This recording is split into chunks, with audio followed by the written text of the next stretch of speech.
Welcome to the Thornton Review. The show designed with you in mind. If it's important to you, it's important to us.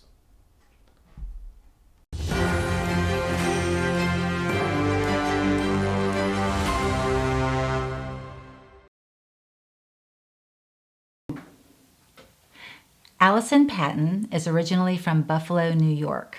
She's lived in Pensacola for over 20 years. Allison received her bachelor's degree in finance from Georgia State University while working at Morgan Stanley.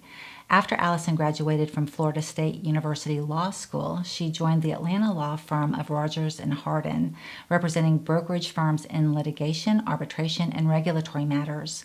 In 1996, she returned to Morgan Stanley as a staff attorney in the Florida litigation unit and eventually became head of client litigation for Morgan Stanley Wealth Management.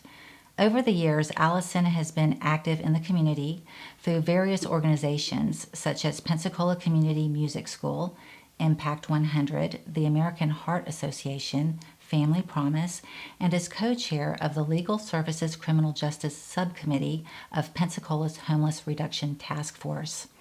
In 2022, Allison was elected to Pensacola City Council representing District 6. Allison's vision for Pensacola is a safe and well-maintained city, first-class educational programs, attainable housing options, fulfilling career opportunities, walkable and bikeable neighborhoods, and a variety of outdoor recreational activities. Allison and her husband Bruce, a Pensacola native, have raised their 4 children in East Hill and are now enjoying living in downtown Pensacola.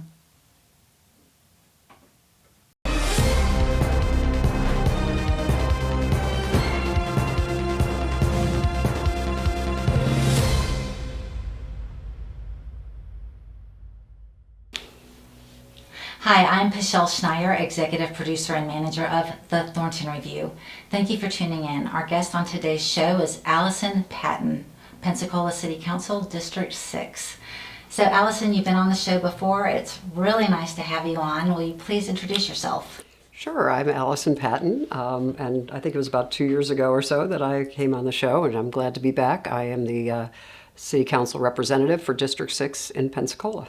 Thank you. You're my City Council representative, actually, Awesome. and I appreciate having you. It's good to be So, here. we're going to take a commercial break, and when we come back, we'll continue our discussion with Allison Patton and some issues and developments going on in Pensacola.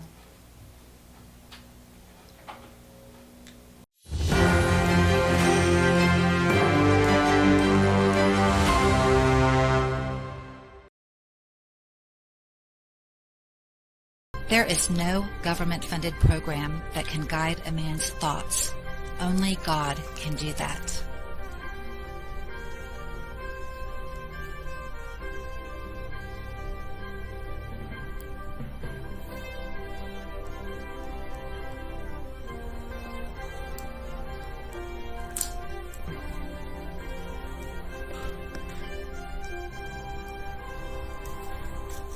Company can install any type of fence. When you call and mention the Thornton Review, you'll receive a $100 discount on your fence. They also offer military discounts. Vinyl fence, wood fence, aluminum fence, chain link fence. If it has the word fence, Alpha Fence Company can do it. 850-586-8020. 850-586-8020.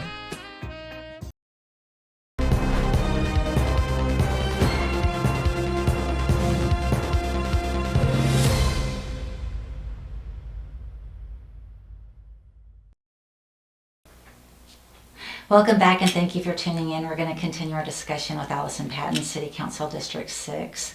So Allison, thanks again for coming on the show. I wanted to ask you some very specific questions about some things that are going on in Pensacola, and I'd like to start with the Bay Center. So I've heard like over the past few years, there's been talk about getting a plan to do something with it, whether to tear it down or how to revitalize it. So are there any solid plans yet for the Bay Center? So unfortunately, there are no solid plans, but the good news is we are engaging in the planning process. There have been, I think, more than 2, maybe 3 different assessments plans that have been, entered into, some with consultants and otherwise over the last several years. And I think, everybody's starting to take a fresh look at it. I think it really dates back to trying to figure out, how much money we're going to spend on this versus some other things in the community, and what we want to see as part of this renovation. So we did actually have an opportunity to discuss that with the county commissioners. There was an invitation to come to a committee at the whole meeting a week ago or so, and the mayor came, I came, and spoke. And really, the idea, I think, from the city's perspective is we would like to see this opportunity with the Bay Center to be incorporated into a larger discussion about that area of our city, because it is right smack dab in the middle of our city, and what other opportunities we have with surrounding properties.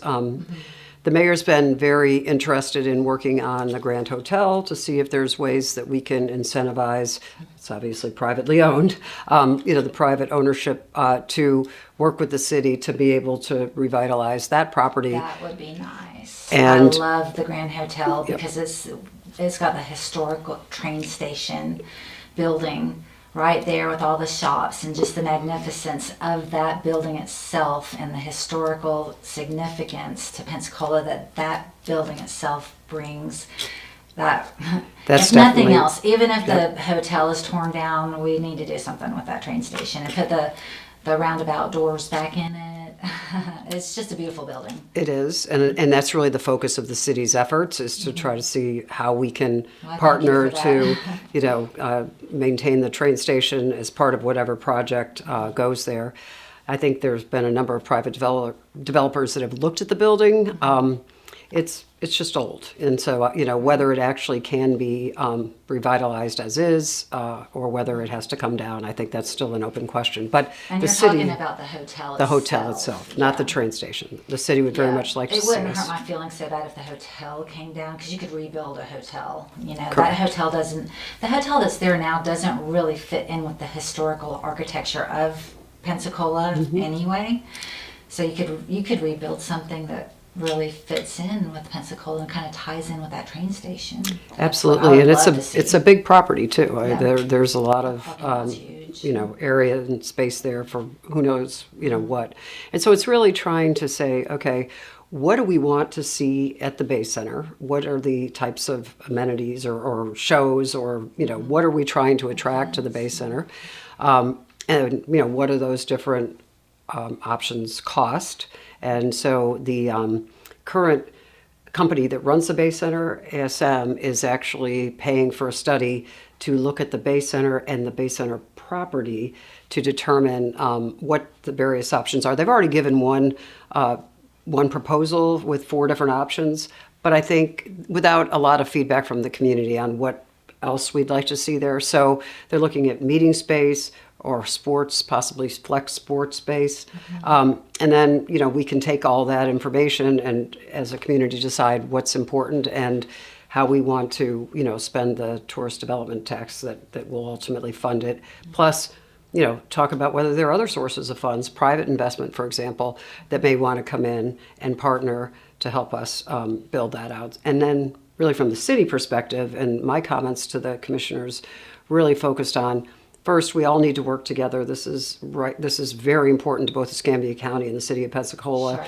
And so I think collaboration between... That's who's going to be using it, is both city and county people, everybody in Pensacola, and people from all over the United States, really, but it's up to us in Pensacola, I believe. Absolutely, and it's the northern part of the city. And so how that develops will have I think a large impact on the future of downtown Pensacola. So it's really important to be part of that conversation. Right. So that was really the first point. And then the second is we need to look at this holistically, not just the Bay Center property, but how the adjacent pieces can, work together with it. There's the technology park, which we know is still empty, although there's activity there. That I was kind of confused about the technology park when it first, because the sign says technology park, and for years it was just empty, and I was just trying to wrap my brain over what's the technology, but then it's not finished. Well, there was a grant that the city and county received years ago. It may have been the county, actually, to build out the infrastructure, the technology infrastructure in that park. And so, What is technology infrastructure? What is that? underground, the sort of why you underground can't see cables, or That's whatever. why you can't see it. Right. Whatever. Well, that's where it is. Whatever's needed to support technology companies. Now, it's all outdated at this point, so there's really no use for it, I don't think. But there was a stipulation on how that property could be used while that grant time period was still in effect. That really has expired. There's still some strings attached, but it's expired. So we need to, sort of think a little bit more about what we want to see there. But I also sit on the PEDC, which is the Pensacola Escambia Development Commission, and they actually own that piece of property. So it's partially city-owned, partially county-owned. Mm-hmm. And so there's a lot of activity right now marketing the property. We're doing some work that will allow us to understand the soil types, what kind of buildings can go in there. So with all that going on, and that being right across the street from the Bay Center, obviously there'll be parking needs for the Bay Center, there'll be parking needs for whatever companies end up going into the technology park. Garage. Well, that's one thing that we absolutely should be considering. Mm-hmm. So those are the kind of synergies that we really need to be exploring, and I hope that we do that. Parking garages use less land. You can plant trees and have a nice, beautiful tree area, garden, park area on the place where you don't have the parking lot, because only so many cars can fit in a parking lot. Take that number, build up, and then plant trees and beautiful space, green space. I completely agree. However, parking garages are also very expensive. So right. I think having a partnership, that could help defray the cost is actually really important to get one of these off the ground. Last I heard, it was $30,000 a space or something along those lines. The concrete's very expensive. So these things, we need to make sure that we have enough usage, of them, and that if we can share usage, then I think there's a better chance that we can get something like that built. And the mayor is also very focused on looking at it holistically. So the city is going to commission a consultant, to help us develop a holistic view of that area. And I think it'll be very helpful in deciding ultimately what goes at the Bay Center property, what goes to the Technology Park, how the Grand Hotel can fit into that, and it even, going a little bit further maybe in how we can connect to Palafox, for example, from that area. So. Mm-hmm. Well, great. I would love to be a fly on the wall in those meetings if they're open to the public, or if I'm just able to attend. I think there was a discussion at the Thursday meeting of a sort of working group, and I don't know what that's going to look like or whether that'll happen, but that's certainly something that's being discussed. We're also setting up a joint meeting with the city council, mayor, and commissioners. Hopeful that that'll take place. So I think there will be lots of opportunity for public input, and I believe that as the consultant starts their work, there will be community engagement there too. So people should, stay tuned if they're interested, sign up for city emails, and just, be aware of when those opportunities arise for the input. Is there a city Facebook page that posts events and meetings? It does, but I think the best way to stay up to date on what's going on is really to sign up for their email. They're basically press releases or public service announcements of what is coming up. And I get one. I'm signed up, and I probably get one or two a day. So there's a lot of information about what's going on in the city. So you just go to the website and click on sign up for emails? Yep. Mm-hmm. Yep. I'll have to do that. Yep. I probably already have. No. If you had, you'd know it, because there's a lot of emails. They might be going to my spam. There's a lot of emails. Because every time I get a ton of emails from something, I spam them. Right. Because I know I can go to my spam folder and look at them if I want to. So that's probably where they are. I just haven't been there for a while. So, homelessness. So you were on the Homelessness Reduction Task Force. Has homelessness been reduced? I think the answer is yes. although it's hard to really know. I think visible homelessness has been reduced. Whether homelessness more generally has been reduced in our area is, I think, an open question. We just finished our point in time count for this year. I haven't seen the numbers yet, so I don't know what that'll show. My guess is it's going to be down from last year, but I think there could be a couple of reasons for that.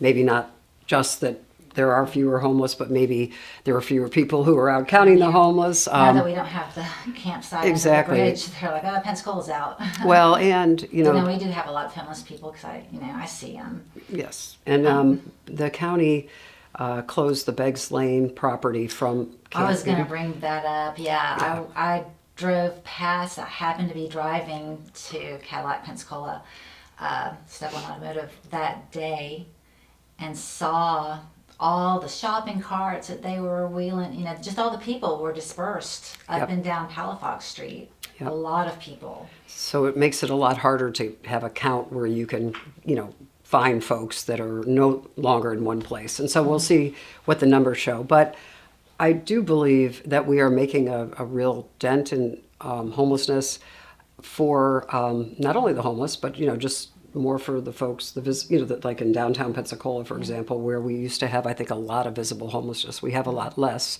Yeah. And that's not because of policing per se. It's really a function of a lot of different things. There was a state law that was passed that said that you can't camp or sleep overnight on public property. So that would be streets, that would be parks. And I so, appreciate that law. I agree with it. well, it Totally. was an interesting law when it was passed because it said that the cities can't allow people to Can camp. or can't? Can't. Can't, yes. But it didn't give the city any enforcement power. So the city and the county Interesting. had to pass our own ordinances as it relates to that topic to be able to comply with the state Well, law. that's an interesting aspect. Yeah. So, but you did pass those ordinances. We correct? did, we Okay. did. But in addition to sort of having now an ordinance, which would lead one to think we're just trying to police our way out of it, which is absolutely not the case. Right. We have established 2 community response specialist positions within the city. And so really their job is to go out every day and work with any homeless that we find in the city to try to help them get off the streets, provide opportunity. Sometimes it just takes, multiple interactions to build that trust. So I think that's really been very successful. And then the other thing is we've, really, I think, worked with our homeless response. You mentioned the Homeless Reduction Task Force. That has kind of morphed into a movement that is really being overseen by some HUD folks that have been hired to help us revamp our COC. And so we have now gotten a whole new governance charter for our COC, which is our continuum of care for those who don't know. Okay. And so that's all the sort of member organizations, everybody who's involved in homelessness in one way or another and who wants to be a member can be a member. So we now have an organization that is defined. So a group of us worked on a governance charter that was adopted then by the COC membership. Most recently, I served on a nominating committee because the next step is to establish a leadership council that will oversee the activities of our, homeless response in our COC. And so that process just ended, and this membership just elected the members of the leadership council. Okay. Now it's not fully. It's not, well, there's still open seats, let's just put it that way. But the Leadership Council is going to meet in the next probably month and figure out what the next process is to fill those seats. There are appointed seats by governmental bodies. There are appointed seats, but for certain types of organizations that need to be at the table. And then the rest are just folks who want to be on the Leadership Council and who were interviewed and are now part of it. So. Great. And so that's really going to allow us to help establish our homeless response in a much more coordinated and meaningful way. So the COC, is that what it is? Continuum of Care. Of care, okay. So there's levels and categories of the board, and then volunteers, I guess. What exactly do they do? Like, what activities do they perform?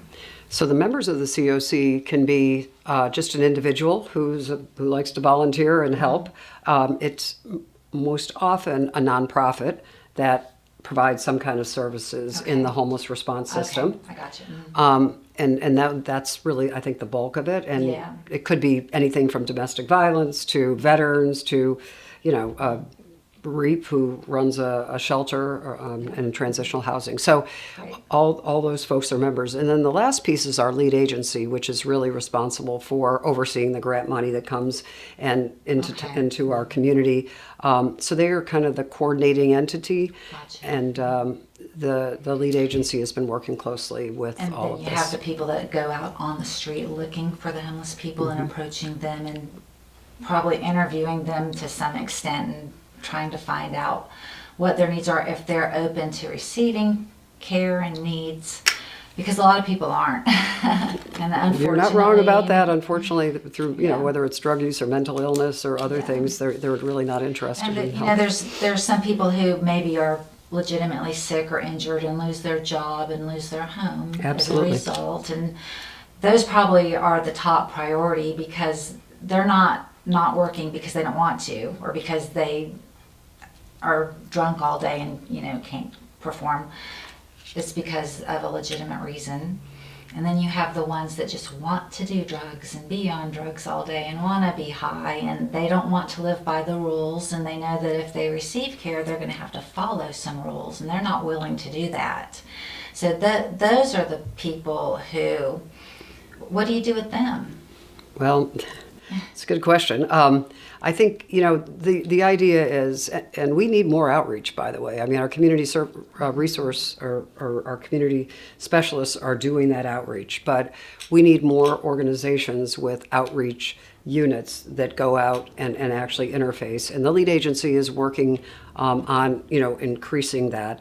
I think they've got a new outreach position or 2 outreach positions that have been funded. So we definitely need more outreach. And then you're right, the ones who have either recently fallen into homelessness or, families that have just, lost their jobs or whatever. Yeah. And unfortunately there are, It too many of happens, those. sure. They They don't are have they're obviously families. easier to stabilize and get into housing. Because they're willing to, they want the help, they're Right. willing to work to do what has to be done to get back on their feet. Right. Now, I've known people in that situation, so. Yep.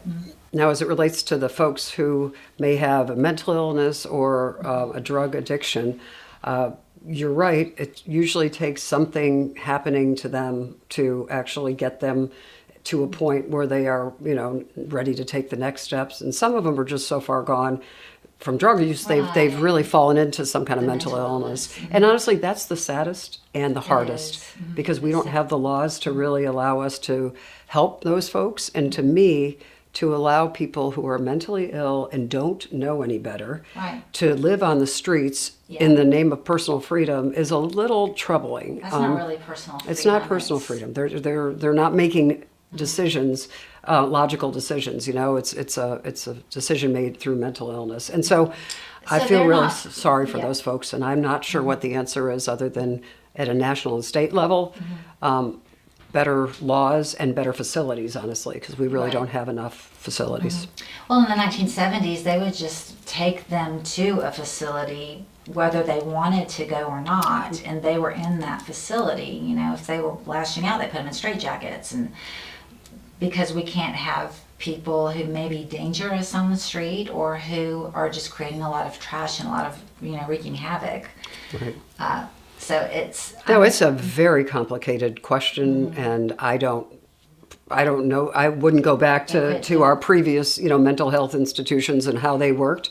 well, how they work, but- because it depends on who's running them, because you get Yeah. people in there who get frustrated and don't see them as humans. Yep. They see them as subjects, and Yep. they maybe get frustrated with them and want them to do certain things, and they treat them a certain way. I think the And I- biggest sort of step that we could take is You trying have to treat to them with dignity and absolutely. respect, but at the same time, if they're not doing what a normal human being is supposed to do, you can't just leave them. Well, we do have medication that can help, and really the hardest part for these folks is if once they are prescribed medication that actually could help them stabilize, is staying on the medication, getting a regular dosage, or at least being willing to stay on the medication. So that's where I think some kind of ability to keep them stabilized would allow them to stay on the medication, would hopefully allow them to get to a point where they can make some better decisions and move on with their lives. But it's a very important question that I don't think we're doing enough to answer. So Surgeon General, not to change the subject at all, No, but Surgeon General Ladapo has recently come out with some scientific studies that fluoride, with hydrofluorosilicic acid in our water, causes neuropsychosis. I'm wondering how many of these people on the street were overexposed to this hydrofluorosilicic acid. Like, it would just be a very curious study to find out. Yep. It would To be. find out what these people are exposed to, because people do hair analysis, and people with a high percentage of mercury or lead in their hair are like criminally insane. They've done, I don't know if you've heard of this, but they've done hair samples analysis on the criminally insane, and a lot of them have higher levels of lead in their body. Interesting. I did not know that. So the heavy metals that are in people's systems and the hydrofluorosilicic acid causes you to, I guess, be out of touch with reality. Interesting. Yeah, I mean, I know it's not good for you. I didn't know about the tie with mental illness. So, yeah. So I'm very optimistic on the homeless front. Good. I will tell you that I think there's going to be a lot of work done that's going to really benefit the homeless and the rest of the community. Great. Get them off the heavy metals, the drug and the heavy metal. So, flooding. Well, I want to talk to you about flooding because we've had flooding issues, and I don't think Long Hollow has had flooding issues since after Hurricane Sally and Delta. They may have had one rain event since then, but I want to talk to you about that. We're going to take a commercial break first, and when we come back, we'll continue that discussion. So I want our viewers to know that the Thornton Review is a civic engagement show with a purpose to spread awareness by interviewing local elected officials, candidates, and professional leaders. This is information you won't get anywhere else. We're going to take a commercial break, and when we come back, we'll continue our discussion with Allison Patton, Pensacola City Council, District 6.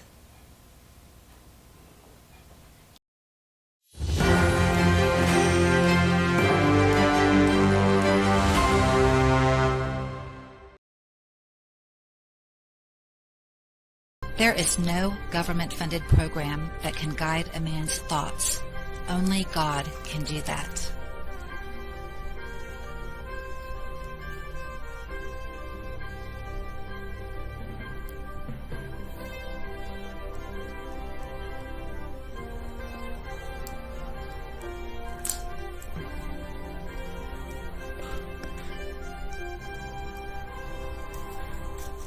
Company can install any type of fence. When you call and mention the Thornton Review, you'll receive a $100 discount on your fence. They also offer military discounts.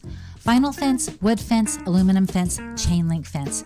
If it has the word fence, Alpha Fence Company can do it.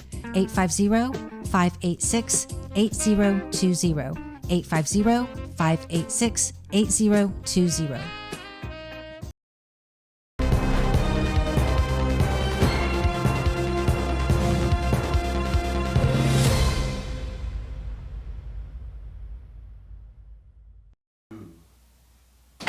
Welcome back. We're going to continue our discussion with Allison Patton. We've covered the Bay Center, we've covered homelessness, and now we're going to cover flooding. So, Long Hollow, an area downtown that probably used to be a creek. It's between Palafox Street and Tarragona Street, and it has a history of flooding. There's a retention pond 10 blocks north of kind of the main downtown area. And at one point, back in 2014, when we had that historical rain event, there was over 1 million gallons of water that came down Long Hollow at once, and it flooded every house and building and church along the way, and it made its way to downtown Pensacola and flooded numerous businesses. And since then, they've fixed the retention pond, but also since then, there's been flooding, just not on that scale. I mean, we're talking 5 feet of water in 2014. Since then, we've had maybe 3 feet of water. But what can you tell me what's been done to alleviate all of that? I wish I could tell you that we've done Have alleviated. everything we need to alleviate it. And frankly, I'm not sure that we'll ever be able to fully address the flooding issues. However, there's actually a lot of work that's being done. And you talked about that retention pond, which is critically important to obviously retaining a lot of the water that you're talking about that's coming into the neighborhood. In conjunction with a grant that we received from the state, I believe, it's a $30 million grant, 30 plus. We've been doing an analysis of the stormwater issues in the Long Hollow area as it's adjacent to the Hollis T. Williams area. The grant is actually focused on flooding in Hollis T. Williams, but obviously what happens in Hollis T. Williams is dependent in large part on what happens north, right? So there was actually a meeting last night at the Cobb Center, and it was the unveiling of... I was in Tallahassee, yes, or I would have been there. Yes, of the Hollis T. Williams framework. It's really the vision plan. It's not a plan that has a lot of details, but it definitely allows us to envision where types of activities might go, what a multimodal path through the park might look like, how we can do things to sort of screen off the interstate, make it more of a park feeling. Is Hollis T. Williams, is that the land under the interstate? Sorry, that's a very good point. Yes, Hollis T. Williams is the property underneath the interstate that goes like from Gregory Street to Jordan Street, maybe? I think actually a little bit north of that, but yeah, probably not quite to Jordan, but yeah. Actually, I think it might go north of to that. a little bit north of that. And yeah, it's the area that was basically vacated to allow the interstate to come through. And part of the focus. Well, the focus of that particular grant is on stormwater, and I'll get back to your question in a minute, but then we are also using this opportunity to design, a park that will sort of help the surrounding community in the way that I think is needed after that displacement occurred. And so I think, there's going to be activities for the community. There's going to be an entrepreneurial center, for example. There's football fields that they're envisioning on the north side. So there's already kind of a quasi football field there. There is, that's but great. They're going to put actually a regular sized football field out there, and then a smaller one for that's kids a great to plan. Idea. Yep. Great idea. And so it's all available. I think it's on actually the city website. But as it relates to the retention pond, part of the objective is to expand that retention pond to help address flooding downstream, including flooding in Hollis T. Williams, and put a retention pond in the Hollis T. Williams area as well. So it's all connected. The city has been buying property using grant money to help expand the pond. So we've approved as city council at least one, I think two purchases actually of surrounding land to allow the pond to expand. And that is a longer term, objective, but the city continues to try to buy that property. If that has to be done, I guess it has to be done. That really would not be my first want to expand that. I haven't done studies myself. I've never even read a study, but common sense, I think, tells me that the reason we're flooding is because of all the imperviousness, all the roads, the parking lots, the buildings. I mean, we are clear cutting the entire land and cementing over it. And if we keep doing that, and of course I know it starts further north, the more we do that, the more flooding we're going to have. It doesn't matter how many retention ponds we're just going to keep cementing over the land and keep expanding the ponds. I think we need to look into, I mean, this is my personal opinion. I think we need to look into permeable asphalt for roads, parking lots, sidewalks, and parking garages, because if we can build up, if we can put the same number of parking spaces that we need on a flat surface up, we can eliminate that flat surface and put green spaces.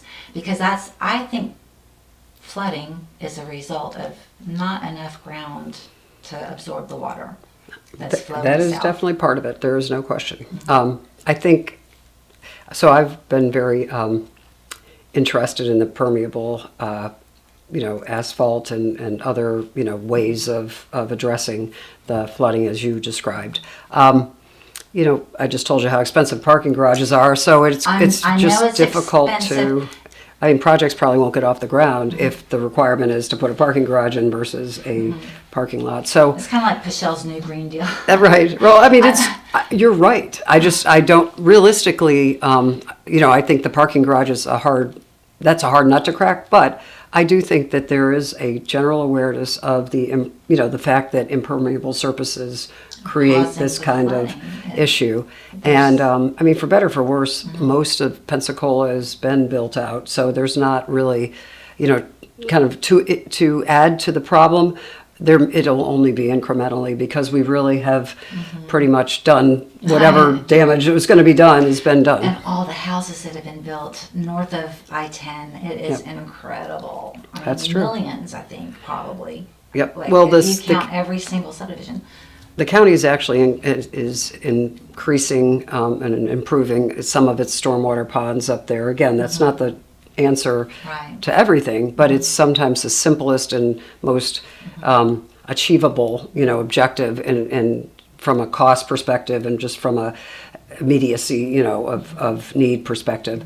In addition to the ponds, which I believe will help, they've also looked at a number of other engineering solutions, but the reality is we have, underground stormwater pipes that are too small and don't carry the water the way they need to. Right now, And the Ninth storm Avenue. drains are True. too small. Yep. Because water is up over You the and I have talked sidewalk. about that in the past. Yeah. Well, right now, the project's underway around Ninth Avenue to actually do some work down in that area. And at the end of the day, while you say that's a mile and a half from our area, Yeah. if the It starts north. pipes are bigger and the water flows more quickly, then it will dissipate, and hopefully improve flooding issues for this area. So it's all incremental, and that's unfortunately the only approach really to stormwater and flooding issues is to do a little bit of this and a little bit of that, and to really try and put it all together in a way that makes a difference. But in some areas, I was talking to a gentleman last night about Gilmard. I don't know that there's ever going to be a solution that will completely eradicate flooding in that area, because it is such a low point that, we just may not be able to With all the get to building, 100%. Yeah, all the cement. Yeah. There's no way. Unless we had bigger storm. I think if we had bigger storm drains on LaRue Street and out here on Gilmard Street, I think it would help. And I've asked the city to do that, and their minds are set on, no matter what we do, you're going to flood. I don't really believe that, but I think it's just my they're thinking. working. I know for sure they're working no, on I trying know to they address care. it. Yeah. It's a project. It's a big, expensive project, It and is. that's probably. But I do know that when the rain's coming from the north, it would help. Yes. When we have a hurricane coming and the storm surge rises above the drains that go into the Right. bay, it's just going to back up. That nothing can help that. Nothing can help that. I agree. But most of the flooding that we've experienced is from the north. Yeah. So I think that bigger storm drains in the roads surrounding this general Long Hollow area, I just can't help but believe that would help. I'll take that back for sure. And one other good, I think, incremental change is that the old probation office up there at Maxwell and Palafox, that has been torn down, and it was I a saw grant, that. and now it's going to be green space. So Oh, it'll have the good. impact that you're suggesting, which is there won't be any Love it. impervious surface and I was wondering surface. what they were going to do with that. Thank you for that valuable information, because that's wonderful news. The more green spaces we have, the better. Yeah, I agree. Although it's hard to, I agree with that. It's hard to just give away a piece of property to say nothing will ever be built there again. But need it's it. county owned, and we'll see whether I they, would plant pine trees. yeah, what they do with it. Yeah, yeah. I love pine trees. So my grandparents lived on Old Bridge Creek for a short time in Cantonment. It's off Jack's Branch Road. And it was a dirt road when they first moved there, and maybe about a year later, they paved it. Well, they paved it with permeable asphalt. It looked like a regular blacktop road, but if you went out there with a bucket and poured the water, it just went straight down. It got absorbed like a sponge into the street. Yep. And that was really cool. And I was telling Commissioner Barry about that, and I was trying to convince him to go out there, look at that road. We need to pay. I'm not saying dig up every road and parking lot in Pensacola, but as we build new roads and as we build new parking lots and as we patch and replace, roads and parking lots and sidewalks, use the permeable stuff, patch it, repair it with the permeable, because you have to start somewhere. And so I was going to make a video, and so I could prove to everybody that there's a permeable street in Pensacola. My mom and I went out there, and she's filming me with my I think I had like gallons of water, and I'm pouring them on. I said, I'm going to show you that we have permeable asphalt here in Pensacola already. We just need to expand it. Well, it'd been 20 years since I'd been out, maybe longer, since I'd been out to that road. And I'm pouring the water on it, and it's like running off to the I bet I know what happened. to the side of the road. Yep. And I'm like, well, I'm not going to show this video. I'm sure they paved over it, right? They did. Yeah. So I'm wondering if the permeable material that they use, when it was built, you could not tell it was not, a regular road. It looked like a regular road. It drove like a regular road. But I'm wondering if after a while the permeable material just isn't as strong and heavy duty as a regular road. That is what I've been told. Potholes. And That's what I've been told. When I've asked about it and wanted to push it, Yeah. it's more expensive and it doesn't last as long. So I kind of found that out on my own, just recently. So Doesn't mean we shouldn't, try to do what we can. And frankly, I think there are a lot of people in town, even in the development side, who understand the importance of all of this and are trying to do their part.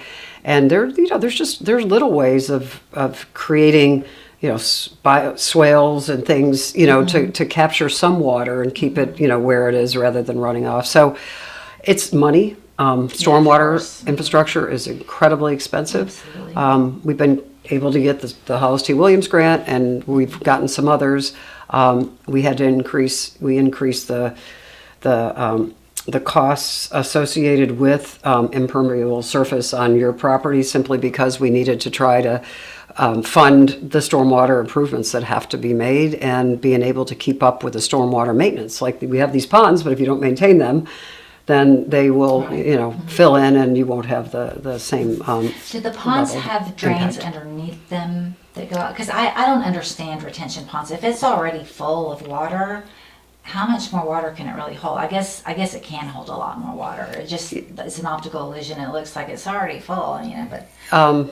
If it's huge. Some of those ponds actually are dry. Now those are kind of less desirable from an aesthetic standpoint. Sure. But some of them are dry. But yeah, I honestly don't know. I think it depends on the pond and the situation as to whether there's any drainage. If we expand though the Long Hollow Pond, it will become a park, hopefully, that will include a pond, kind of like the Corin Jones Park or Admiral Mason, where there's walking paths and all of that. Nice. So if you take a look at the plans, there's actually even an amphitheater on the north side really? proposed. I think you'll like that idea even better, because it can serve both purposes. Right. Yeah, good. Yeah, sometimes you think of an idea and it's like, if we could just do this instead, it would be so much better. But like you said, you're talking about money, and another aspect would be getting everybody else to go in and with the same idea, because you're talking about Alabama, Mississippi, Georgia, Tennessee, and on up north, because a lot of times that's where the flooding probably here doesn't start that far north. But it would be nice Probably, yeah. to have the entire United States on, if they could develop the technology for a permeable street to retain its structure. Yeah, I totally agree with you. I think that would be Just like, fantastic. It would be great. Mhm. And if it was cost effective, I think there would be, wide buy-in on it, because I do think people understand the importance of it. So, Baptist Hospital. I was born there at the old hospital before they built the towers. I wanted to have my son there, but I got shipped over to Sacred Heart instead. But so Baptist Hospital has built a new hospital over off Brent and near the interstate. Yep. And there have been numerous plans. Everybody has their idea of what they want with Baptist Hospital. I'm sure there's a group that wants to preserve the buildings, which we know are not structurally sound enough to even try to preserve. Is that because of age or hurricane damage or a combination of a lot of things? I guess it does go back to age, but as I understand it, there's asbestos, there's yeah. some mold problems with some of the buildings. They've just Are they been there a long time. structurally sound? I don't 100% know the answer to that. I think maybe in some ways yes, in some ways no. But I do think the recommendation from professionals who've looked at all of the buildings and have assessed it is that they need to come down. Interesting. Because I know the old Coca-Cola building had asbestos, and then it took a long time to find somebody to buy that because it was like $6 million to clean out the asbestos. And but the Baptist Hospital building could be 5 times larger than the old Coca-Cola plant, so you're talking maybe $30 million to, who knows? I'm just throwing out numbers that I don't know, but I think just what's envisioned there as well, ultimately, would be something that would be bigger and better than what we could have if we tried to save a tower or the hospital itself. So, if I had a personal choice, I would say demolish the towers, but leave the hospital just because it's older. I was born there, and just. I'm all about saving the architectural integrity, the historic integrity of Pensacola. Pensacola was here before St. Augustine. I think everybody knows that. Pensacola is America's very first settlement. I think in 1596, I want to say 1559. Thank you for that. And hurricanes wiped out the settlement, or a hurricane. And then, well, who knows if St. Augustine came before the hurricane. I don't know. I think it was after. Yeah. I think it was after. And that's why St. Augustine is deemed America's oldest continuous city. Yeah, I think that's the big difference, right? We're the oldest settlement. They're the oldest continuous settlement, yeah.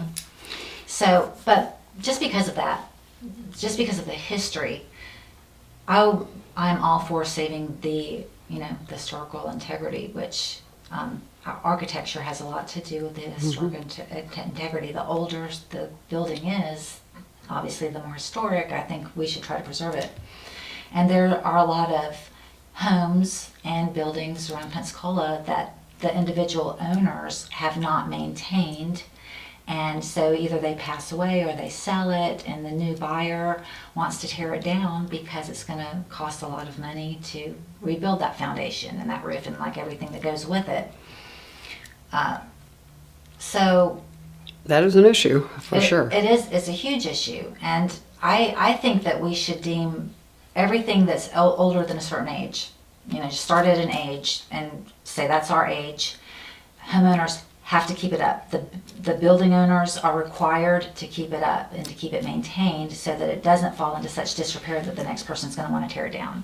Yeah, it's an interesting question, and when I actually have spent a fair amount of time thinking about and really trying to see what we can do to better address some of this. And I think there's really two aspects to it. So first of all, there are properties, we just had an issue in Old East Hill.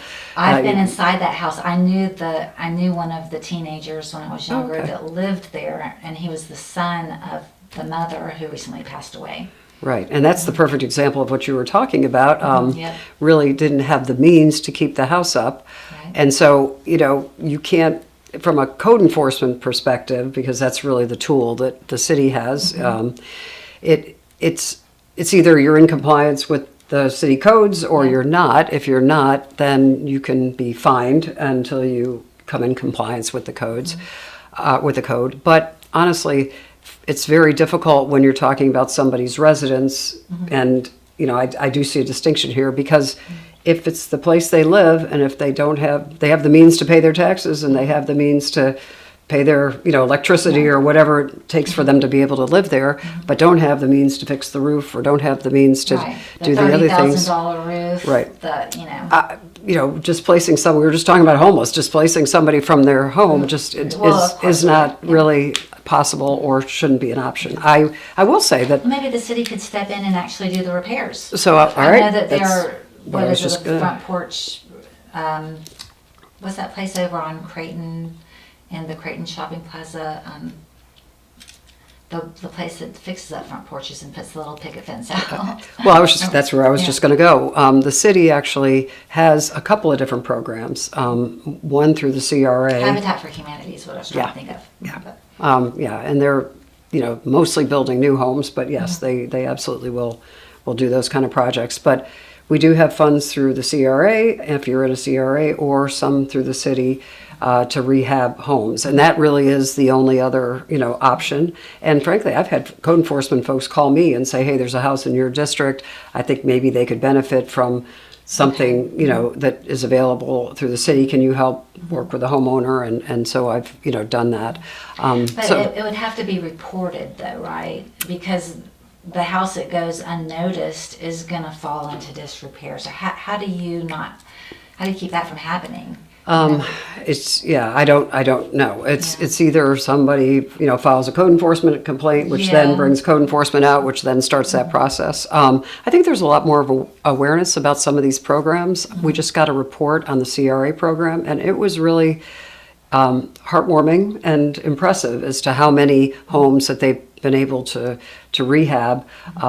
It depends on how much money is in the CRA. So Urban Core has a lot more money. West Side's next, and then unfortunately East Side doesn't have as much. But they are doing what they can with the money that we have, and I think it's really making a difference in people's lives. There's another house that I've been in numerous times, like back in the day, up on Palafox Street, and it's just the first house south of Strong Street, I think, that was deemed. I hired what am I trying to say? The house inspector, because I was interested in buying the house. And you can walk under it. That's how high it is. It's on a hill. It's probably 5, almost 6 feet high off the ground in the back. And you can look at the foundation and see it's crumbling. And because the foundation is crumbling, people would say the whole house has to come down. Even though the house is 120, 130 years old, it has most of its original architecture and features, old Victorian. I think that no matter how bad the foundation is, it can be replaced, because I know somebody that's done it to their own house. You may be right, but it's a philosophical question, because how long, or if people don't have, the owner doesn't have the wherewithal or the money or the interest in, keeping the house up, it's their home. And so I just feel like it's very difficult to. Yeah, I just think that the house is over a certain age. The homeowner's passed away. We want to preserve that. So please, city, step in and save that house. Well, I think we need developers, and I think we have some in our community. I know I've been talking to one about that house in Old East Hill, who really think this is important and who are willing to step up and either partner with a homeowner or do it themselves to save some of these homes. I don't think we're going to save all of them, but definitely makes sense to try to do what we can. And there are designations. If a home can be designated on the historical register or different, types of historical designations, then it can't be torn down. And so the city has stepped in. We just voted last Monday on the Alice Williams Library That rehab. is amazing news. Charles is going to love you for that. Well, I'm I mean, gonna the call city him was able to get a grant. It's as awesome, soon and then we as- had to add some money I to wonder, it. So I wonder if he's aware of that. I'm going Yeah. to call him as soon as I can. yeah, so that's underway, and we're going to save that home for That's wonderful. to be able to preserve and talk about the history of that home. So I think we're doing what we can, but back to code enforcement for a second. I do think that if a home is not a homesteaded, property, that we ought to have a little more teeth in our enforcement process to be able to help make sure those houses are maintained and that the neighbors are not negatively impacted. Yeah. And not only for the homeowner who can't afford it, for the city as a whole, just to preserve the historic integrity. So that's just my thoughts on it. But I really appreciate you. You are just a wealth of information, and I love having you on the show. I always enjoy conversations with you on and off the show. You're a great friend, and I appreciate you. Well, thank you so much for thank having you. me. I enjoyed it. So the Thornton Review is on the air to provide public service awareness and intellectual infrastructure to our community. This show is made possible by Ida Gates Godly Teas LLC, Alpha Fence Company, and our guest Allison Patton, City Council, District 6. It was a pleasure to have you on. And we thank you for watching this episode of the Thornton Review. Bye-bye.